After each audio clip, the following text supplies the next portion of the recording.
Mas o que ela foi fazer no hotel também? 28 anos se passaram desde a morte trágica que mudou o rumo de um dos casos mais controversos do Brasil.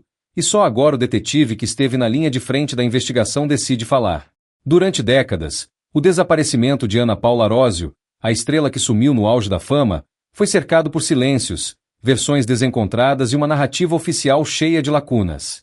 Mas o que parecia apenas um mistério midiático pode esconder um segredo de proporções muito maiores. Algo que, segundo o próprio investigador, tem o potencial de derrubar a versão que milhões aceitaram como verdade. Ana Paula era mais do que uma atriz, era um símbolo nacional, uma presença magnética que desapareceu sem despedidas, deixando fãs, a imprensa e até autoridades com perguntas nunca respondidas.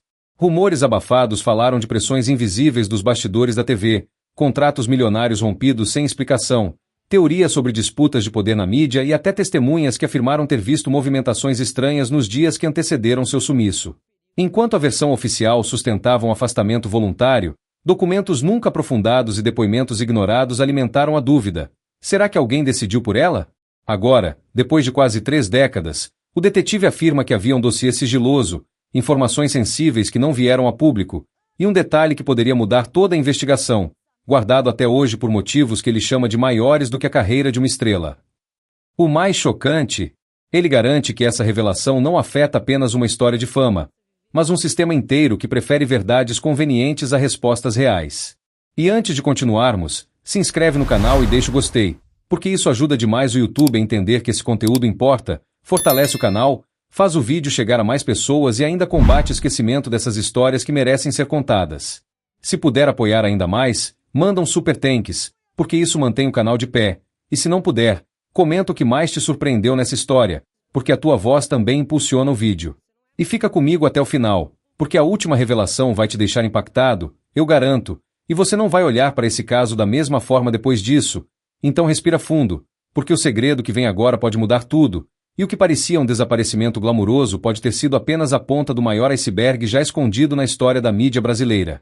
Ana Paula Arósio nasceu em 16 de julho de 1975, em São Paulo, e desde o primeiro momento em que apareceu para o mundo, já carregava algo que a diferenciava. Um olhar expressivo, uma beleza natural fora do padrão óbvio e uma energia silenciosa que, mesmo na infância, chamava atenção sem que ela precisasse fazer esforço algum. Cresceu no bairro da Casa Verde, na zona norte paulistana, um lugar onde a vida acontecia na rua, nos pequenos comércios, nas conversas de portão, no barulho distante dos carros e naquele ritmo acelerado que só São Paulo tem. Mas, curiosamente, mesmo vivendo nessa metrópole caótica e vibrante, Ana sempre foi uma menina de alma tranquila, observadora, daquelas que percebem mais do que dizem, que guardam detalhes e criam universos dentro da própria imaginação. Sua família era totalmente vida real, sem laços com a fama. Seu pai, Aparecido, era comerciante, dono de loja, um homem que acordava cedo, lidava com fornecedores, caixas e responsabilidades, e que acreditava em 2 coisas: trabalho duro e palavra cumprida. Já sua mãe, Claudete, era dona de casa, cuidadosa, carinhosa e ao mesmo tempo firme, aquela mãe que sabe equilibrar colo e disciplina, que acompanha, protege e observa tudo, mas sem tirar a liberdade dos filhos. Ana cresceu ao lado dos irmãos, em um lar onde a conversa era verdadeira, o afeto era prático e o amor não precisava ser declarado o tempo todo para ser sentido. Desde pequena, ela tinha fascínio por animais, especialmente cavalos. Enquanto outras crianças colecionavam bonecas ou figurinhas, Ana colecionava encantamentos, observava gatos, cachorros, cavalos em sítios de parentes e ficava horas só admirando a forma como os animais se comunicavam sem palavras. Talvez ali já nascesse a atriz que o Brasil conheceria depois.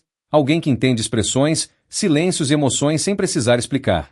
Aos 12 anos, sua história deu uma virada digna de filme, mas começou de um jeito quase poético. Ela não correu atrás da publicidade, a publicidade a encontrou. Uma agência descobriu e, de repente, aquela menina tímida, que não gostava de chamar atenção na escola, estava estampada em campanhas, revistas e comerciais que o país inteiro assistia. O mais marcante deles, a propaganda de Monange, com a frase "Eu sou você amanhã", que virou quase uma profecia popular. Mas o interessante é que, mesmo com a voz dizendo que ela era o futuro, a própria Ana não vivia assim. Para ela, era apenas um trabalho, não um destino. E essa é uma parte fascinante da sua formação. Ela aprendeu cedo a separar personagem de pessoa, luz de bastidor, mídia de verdade. Na escola, Ela era ótima em tudo que envolvia palavras. Gostava de ler, de interpretar textos, de entender o sentido escondido nas frases, de escrever com emoção. Não por acaso, mais tarde tentou cursar letras, justamente porque amava o poder da linguagem. Mas antes da faculdade, veio o teatro, não como hobby, mas como descoberta pessoal. Ela se matriculou em cursos de atuação, estudou voz, expressão corporal, emoções humanas, cenas dramáticas, interpretação de personagens e foi ali que professores começaram a notar algo raro. Ana não atuava apenas com o rosto bonito que a publicidade adorava, ela atuava com a alma. Ela era dedicada, estudiosa, perfeccionista no melhor sentido, anotava falas, lia livros para entender personagens, assistia filmes para aprender emoções, e fazia tudo isso sem contar para ninguém, porque ela nunca estudou para ser aplaudida, estudou porque amava o processo. Em 1994, aos 19 anos, estreou como atriz na TV na minissérie Éramos Seis. Mas a base dessa estreia estava sendo construída anos antes, quando ela ainda era só a menina que olhava comerciais com curiosidade e não imaginava que um dia estaria dentro deles.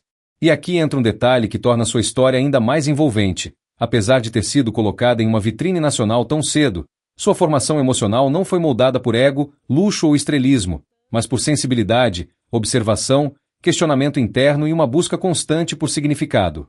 Mesmo quando a mídia descrevia como musa, ela se via como artista, e isso faz toda a diferença. A tragédia que a família viveu em 1996, com a perda do irmão Gustavo em um acidente, reforçou ainda mais esse olhar profundo sobre a vida. Ela nunca transformou sua história em espetáculo, mas em aprendizado silencioso, algo que ela mesma deixaria claro anos depois. Que as dores que realmente importam não são feitas para virar manchete, e talvez por isso sua trajetória seja tão fascinante até hoje, porque ela nunca foi uma personagem fabricada pela fama, ela sempre foi alguém de verdade que, por acaso ou destino, acabou se tornando uma das estrelas mais marcantes da história da televisão brasileira. Sua estreia como atriz aconteceu em 1994, na minissérie Éramos Seis, no SBT, onde interpretou Amanda, mas o caminho até essa estreia começou muito antes, quando ela ainda era apenas uma jovem tentando entender quem era em meio a uma rotina incomum para sua idade. A oportunidade surgiu depois de anos trabalhando como modelo publicitária, fase em que já era reconhecida por campanhas de grande alcance, o que fez com que sua transição para a atuação não passasse despercebida. A mídia rapidamente percebeu que ali não havia apenas um rosto bonito, mas uma presença que prendia a atenção, um magnetismo silencioso, um talento natural para transmitir emoção com o olhar e uma beleza singular, delicada e marcante, que fugia do óbvio. Mesmo no início, jornalistas e diretores comentavam que ela tinha algo cinematográfico, um jeito de se conectar com a câmera como poucas atrizes estreantes conseguiam. No entanto, apesar do destaque precoce, ela ainda era uma garota tentando equilibrar estudo, testes, gravações e a própria vida pessoal, o que moldou sua disciplina e sua maturidade emocional desde cedo. O grande divisor da sua carreira veio em 1998, quando protagonizou Hilda Furacão, na Globo, personagem que se tornou um marco da teledramaturgia brasileira e a transformou em um fenômeno nacional. Hilda não era apenas uma protagonista, era ousada, intensa, livre, contraditória e humana, e o público se apaixonou justamente por isso, projetando na personagem um misto de fascínio, curiosidade e identificação. De repente, Ana Paula era assunto em todos os lugares: revistas, programas de auditório, conversas de família, capas, debates e até comparações com grandes divas do passado. Mas o mais intrigante é que, enquanto o Brasil a colocava no pedestal das musas eternas, ela mesma vivia o movimento contrário por dentro. Foi nessa época que começou a deixar claro, em entrevistas pontuais, que não se reconhecia nesse rótulo. Ela admitiu que a fama intensa assustava, que não gostava de se ver como produto de adoração e que a idolatria em massa criava uma distância estranha entre ela e a realidade, além de trazer algo que sempre incomodou profundamente: a invasão de privacidade. Paparazzi, especulações, perguntas íntimas disfarçadas de curiosidade e expectativas irreais sobre seu comportamento e sua imagem se tornaram parte da rotina. E isso, para alguém naturalmente introspectiva, tinha um peso emocional enorme. Mesmo assim, ela não recuou do trabalho, recuou da exposição. E então vieram sucessos gigantescos que consolidaram sua carreira: Terra Nostra, Esperança, Páginas da Vida, obras de enorme impacto cultural e audiência, além de filmes como Coronel e o Lobisomem, onde mais uma vez sua atuação era elogiada pela capacidade de misturar força e delicadeza, intensidade e silêncio, drama e naturalidade. O curioso é que, mesmo estando no auge, fazendo protagonistas, Sendo a atriz mais comentada do país e vivendo o tipo de sucesso que muitas pessoas sonham, Ana Paula nunca se rendeu ao estilo de vida glamouroso. Enquanto outras celebridades exibiam festas, viagens luxuosas e manchetes constantes, ela preferia coisas simples: café tranquilo, animais, leitura, silêncio, vida no interior quando possível, contato com a natureza, rotina longe do barulho e relações humanas sem plateia. Ela mesma dizia que se sentia mais ela quando ninguém estava olhando. Essa postura, que muitos confundiram na época com arrogância ou estrelismo, era na verdade o oposto: era autopreservação. Era sua forma de manter o pé no chão e proteger sua identidade em um mundo que tentava transformá-la em personagem 24 horas por dia. E essa formação emocional, construída desde a infância em um lar simples, com pais trabalhadores e uma rotina precoce de responsabilidades, foi exatamente o que mais tarde explicaria suas decisões mais fortes.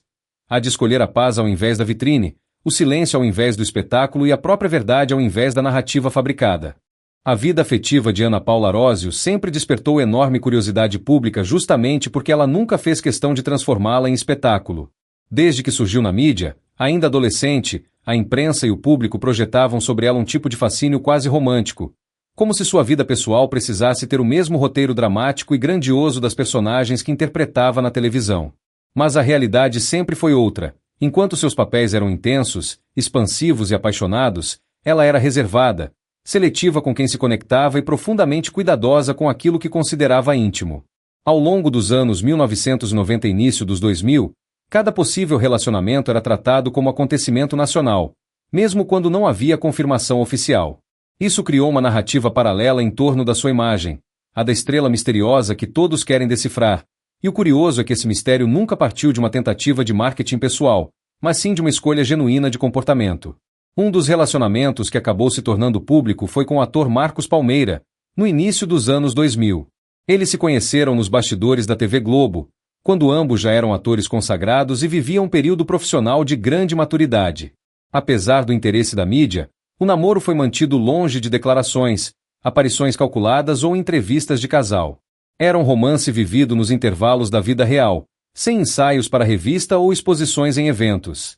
Mesmo assim, a relação foi amplamente comentada pela imprensa, que tratava o casal como um encontro simbólico de duas figuras com forte conexão com a cultura brasileira, especialmente por Marcos também ter um perfil ligado à vida no campo, aos animais e a um estilo mais natural de viver. Essa semelhança entre os dois alimentou ainda mais o interesse público, porque parecia, aos olhos de quem assistia de fora, uma combinação escrita pelo destino.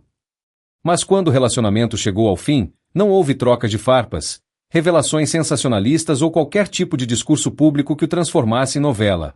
Foi um ciclo que começou e terminou com a mesma característica, descrição e respeito mútuo, e isso reforçou ainda mais a percepção de que Ana Paula não enxergava o amor como um produto de mídia, mas como experiência humana que não precisava ser legitimada por manchetes. Durante esse período, ela deu algumas declarações importantes que mostravam como sua mente funcionava diante da fama e dos relacionamentos. Quando perguntada sobre romances idealizados, casais perfeitos e narrativas apaixonadas criadas pela mídia, ela foi direta ao afirmar que não acreditava nesse tipo de construção pública do amor. A frase "o amor real exige silêncio", não plateia, se tornou uma das declarações mais lembradas quando fãs e críticos tentam explicar sua personalidade. Essa fala, mesmo sendo simples, carregava uma crítica implícita à lógica do entretenimento, que muitas vezes transforma sentimentos em narrativa e pessoas em personagens de consumo rápido. E no caso dela, isso tinha um peso ainda maior, porque sua imagem era constantemente associada ao arquétipo da musa inalcançável, algo que ela nunca pediu para ser. Outra declaração marcante veio quando a questionaram sobre os rumores que surgiam sempre que ela se mantinha em silêncio. Em uma dessas ocasiões, ela disse com firmeza que mistério não é segredo, é direito, reforçando que a curiosidade pública não pode ultrapassar a linha da privacidade pessoal. Essa postura acabou gerando debates, porque enquanto parte da mídia esperava uma estrela que alimentasse o público com detalhes, o público real, aquele que a acompanhava com carinho, começava a admirá-la exatamente por fazer o contrário. Ela mostrava que era possível ser extremamente famosa sem abrir mão da própria essência, e isso era quase um ato de resistência silenciosa dentro de um sistema que muitas vezes exige exposição contínua como moeda de relevância.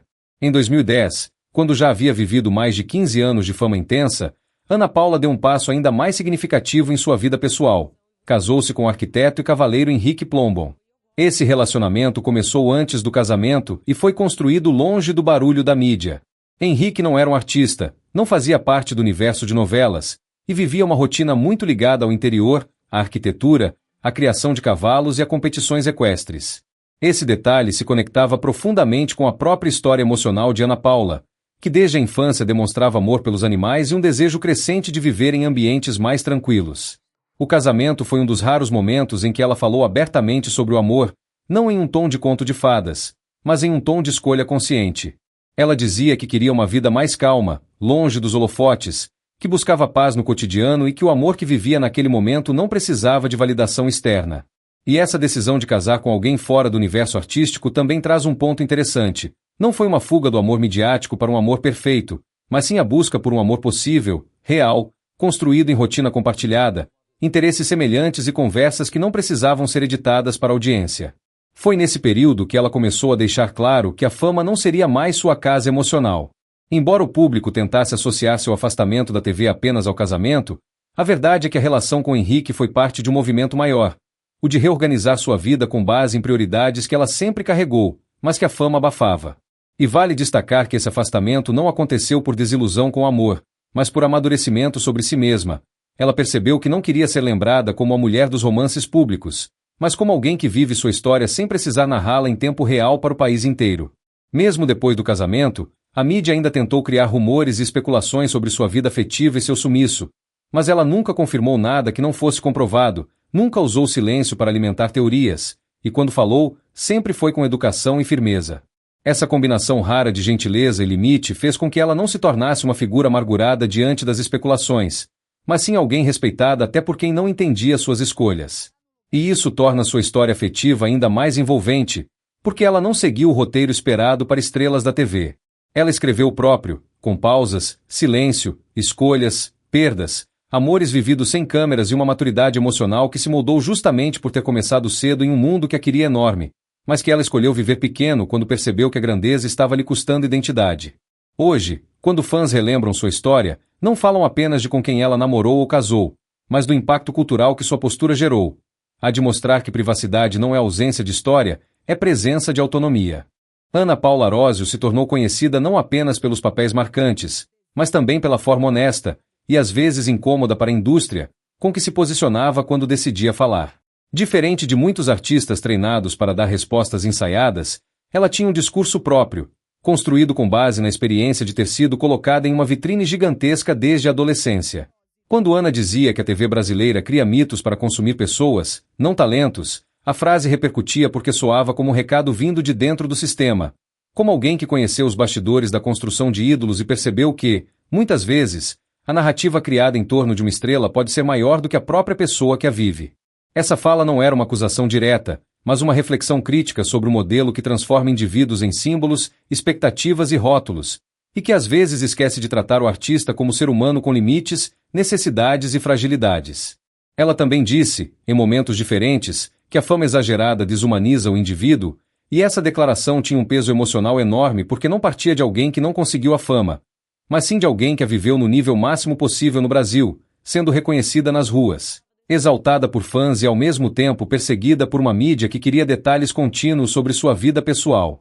Por isso, quando falava, suas palavras criavam debates profundos. Parte do público concordava, parte da imprensa se sentia provocada e alguns veículos a colocavam como a rebelde silenciosa, justamente porque suas críticas não vinham acompanhadas de escândalos ruidosos ou exposições dramáticas, mas sim de um silêncio estratégico que falava tanto quanto suas frases.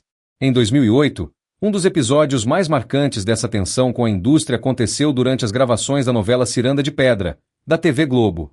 Na época, Ana Paula já era uma atriz consagrada, experiente e considerada uma das protagonistas mais valiosas da teledramaturgia. Porém, após faltar a gravações importantes, foi substituída pela atriz Paola Oliveira. Esse momento se tornou um divisor simbólico na sua carreira, não por ter sido seu primeiro conflito, mas por ter sido mais público, o mais debatido e o mais mal interpretado também.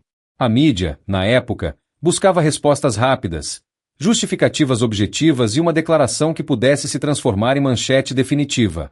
Mas Ana Paula não funcionava nessa lógica. Ela não deu grandes justificativas públicas naquele momento, o que acabou alimentando narrativas como estrela difícil, temperamento complicado ou inconstância profissional. No entanto, anos depois, Quando falou sobre o episódio com mais calma, ela explicou algo muito mais humano e compreensível. Sua saúde emocional e o cansaço extremo tinham se tornado mais pesados do que qualquer contrato ou exigência profissional. Não era descaso com o trabalho, era limite pessoal. Não era desinteresse pela atuação, era necessidade de sobrevivência emocional. Não era rebeldia contra a novela, era rebeldia contra a ideia de que um artista deve se sacrificar até o esgotamento para manter a narrativa da fama funcionando. Esse episódio também revelou algo importante sobre sua formação emocional e profissional. Ana Paula sempre tratou o trabalho com seriedade, mas nunca tratou contratos como prisões identitárias. Quando percebeu que o ritmo intenso de gravações, a cobrança excessiva e a vigilância pública estavam afetando sua saúde, ela escolheu parar.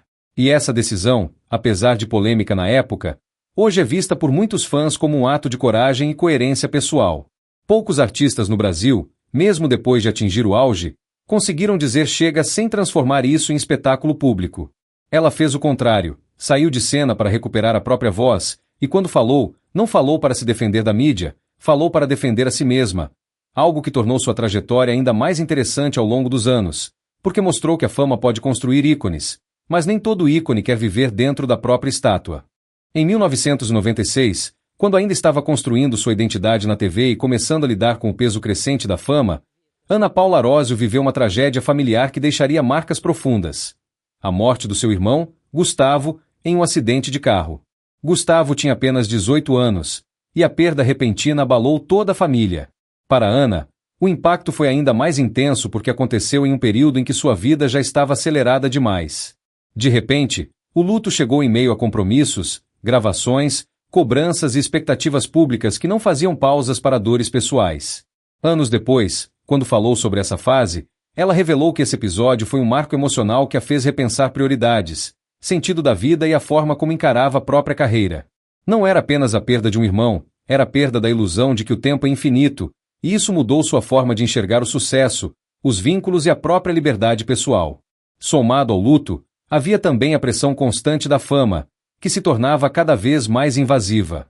Ela já era um rosto conhecido desde a publicidade, mas como atriz sua imagem tinha ganhado uma nova proporção.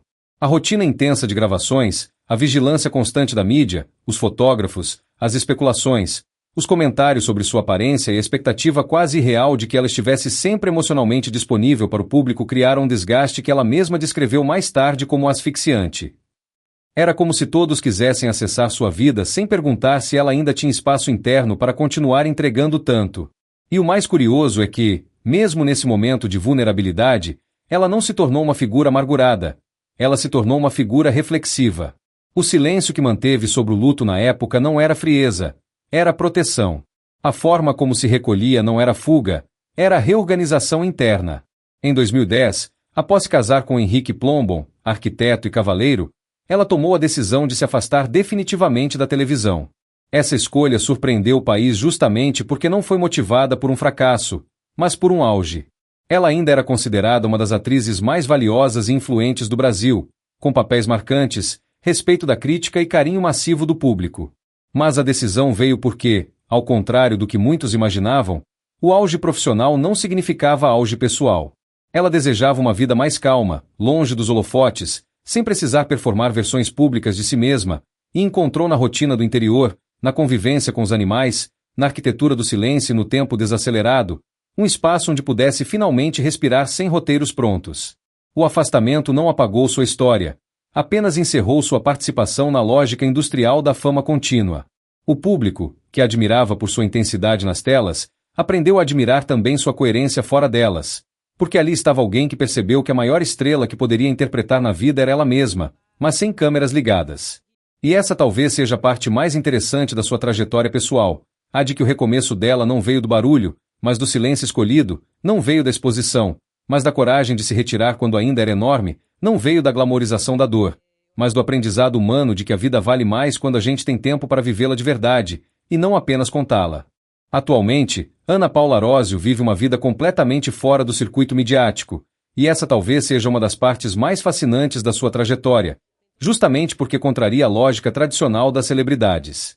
Enquanto muitas estrelas seguem buscando formas de permanecer visíveis, reinventando narrativas ou disputando espaço nas redes sociais, Ana Paula fez um movimento raro, escolheu a invisibilidade pública como forma de presença pessoal.